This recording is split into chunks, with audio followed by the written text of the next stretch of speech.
नमस्कार। हम आज अस्मद शब्द रूप के बारे में जानते हैं। अस्मद शब्द रूप ये एक सर्वनाम शब्द है। अब सर्वनाम शब्दों में जो विभक्ति होती है वो सप्तमी विभक्ति तक होती है। तो प्रथमा, द्वितीया, तृतीया, चतुर्थी, पंचमी, षष्ठी और सप्तमी। अब अस्मद शब्द होते क्या हैं? अस्मद यानी मैं। अब यहाँ पर हम मैं का शब्द रूप जानेंगे। जैसे एक वचन में हम जानेंगे, ये एक कहानी के द्वारा हम जानेंगे एक वचन को। जैसे एक बच्चा है, वो कक्षा में पीछे बैठकर भोजन कर रहा है। उसे लग रहा है कि मैम उसे देख के कुछ नहीं बोलेंगी, लेकिन जब वो भोजन कर रहा था तो मैम उसको देख रही थी। अब मैम उसकी सीट के पास आती है और कहती है यानी अहम। अब अभी बच्चा खाने में मशगूल था, तो उसने जैसे ही पीछे मुड़ के देखा तो उसके मुंह से अनायास ही निकला मैम यानी माम। अब मैम भी हमारी स्मार्ट थी, तो उन्होंने कहा या यानी मया। अब बच्चा तो डर गया था, लेकिन उसने सोचा मेरे पास बचने का एक तरीका है, क्यों ना मैं ये भोजन मैम को भी ऑफ़र करूं। तो उसने मैम से कहा मैम यम, यानी ये जो भोजन है बहुत ज़्यादा यमी है, तो महियम। तो मैम ने कहा मत खाओ, मेरी कक्षा में खाना मत खाओ। लेकिन वो बच्चा सुनने वाला कहाँ था, तो उसने खाना खाना जारी रखा। तो मैम को गुस्सा आ गया, तो मैम उसे पकड़कर प्रिंसिपल मैम के पास ले ही जा रही थी कि उस बच्चे ने कहा मैम प्लीज़ मुझे छोड़ दीजिए, प्लीज़ मुझे छोड़ दीजिए। तो मम। अब वो जो मैम थी वो दक्षिण भारतीय थी, तो उनकी भाषा में दक्षिण भारतीयता का प्रभाव भी था। तो उन्होंने कहा मई बोली थी ना कि मेरी कक्षा में भोजन मत खाना, तो मई।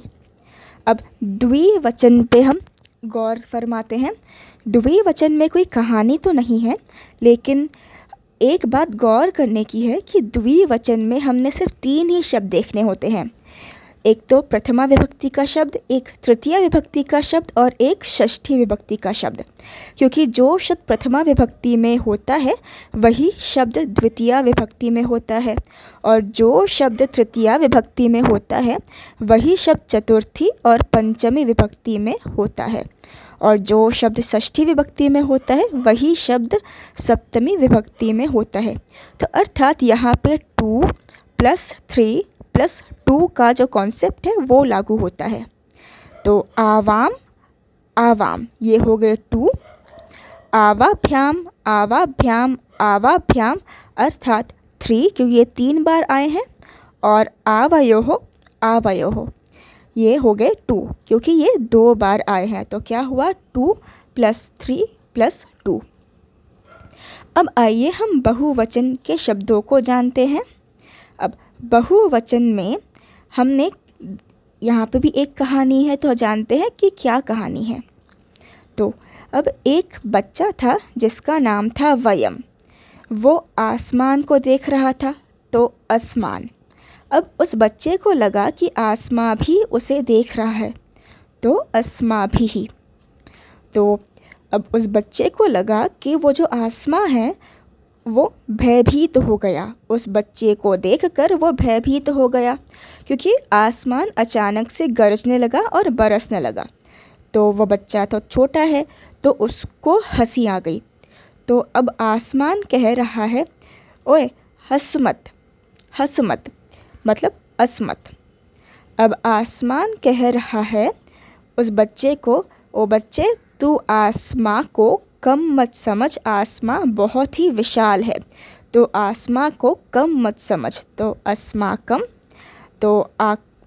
तो आसमां कह रहा है कि अगर हम सब इकट्ठे हो जाए तो हम सब सू भी कर सकते हैं, तो आसमां सू। धन्यवाद।